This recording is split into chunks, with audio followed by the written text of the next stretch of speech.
Halo teman-teman, kita masuk ke pertemuan ke-7 di mata kuliah Logika Informatika. Nah, di pertemuan ke-7 kali ini kita akan membahas tentang inferensi logika yang kedua, jadi lanjutan dari pertemuan yang kemarin ya, teman-teman ya. Nah, yang akan kita bahas itu lanjutan dari inferensi logika dan beberapa penerapannya ya, dari soal-soal yang akan kita kerjakan. Nah, metode dari pengerjaan inferensi logika itu kan ada dua ya. Kemarin di pertemuan yang sebelumnya itu kita udah bahas tentang pembuktian inferensi logika melalui tabel kebenaran ya. Mana tabel kebenaran ini ada dua premis ya, di mana dua premisnya itu nanti kita tentukan batas kritisnya ya, atau batas-batas yang nilainya true semua gitu ya, untuk kemudian kita bisa tentukan apakah premis ini itu true atau invalid atau valid gitu. Nah, yang kedua itu adalah afirmasi ini, di mana afirmasi ini adalah hukum inferensi. Nah, di pertemuan kali ini kita akan membahas khusus hukum-hukum inferensi logika. Nah, biasanya ini akan dilakukan afirmasi ya. Itu ketika terdapat lebih dari dua premis dalam sebuah soal inferensi logika. Oke, kita masuk ke hukum-hukumnya.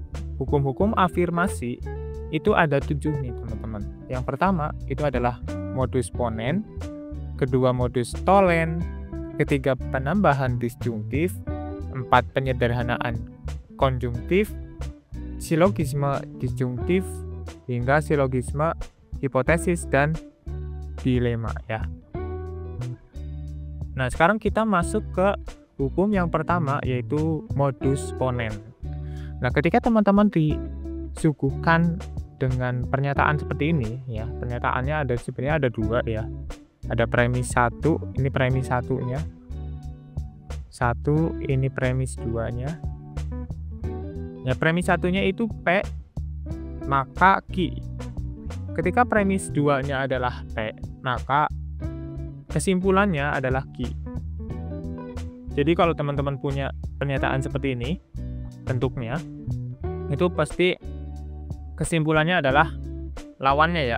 Tapi ketika nanti di sini premis keduanya adalah Q, ya Q, ini Q, ini nanti kesimpulannya adalah P gitu. Oke, coba kita telusuri pada contoh yang ini ya. Jika digit terakhir suatu bilangan adalah 0, maka bilangan tersebut habis dibagi 0. Oke, digit terakhir suatu bilangan adalah 0, ini kita inisiasikan sebagai P ya. Maka bilangan tersebut habis dibagi 10. Ini adalah Q. Nah, ketika premis keduanya itu digit terakhir suatu bilangan adalah 0, ini adalah P ya. Maka kesimpulannya pasti ya Q gitu. Oke, untuk gampangnya, mungkin saya coba gampangnya. Ketika saya lapar, maka saya akan makan. Saya lapar, kesimpulannya pasti kan saya akan makan. Itu gampangnya. Nah, untuk menentukannya itu bisa dilihat dari, sebenarnya untuk membuktikannya, itu bisa dilihat dari tabel ini. Yang kita perlu cari tahu kan ada di premis 1 yang ini ya, premis 1 dan premis 2. Nah, ketika teman-teman lakukan tabel kayak gini, premis 1 dan premis 2 dan konklusi ya, di sini konklusi, itu teman-teman tentukan nih batas kritisnya, ya kan, batas kritisnya yang true semua nih di sini nih. Oh, ternyata bener nih true ininya, makanya konklusinya Q gitu.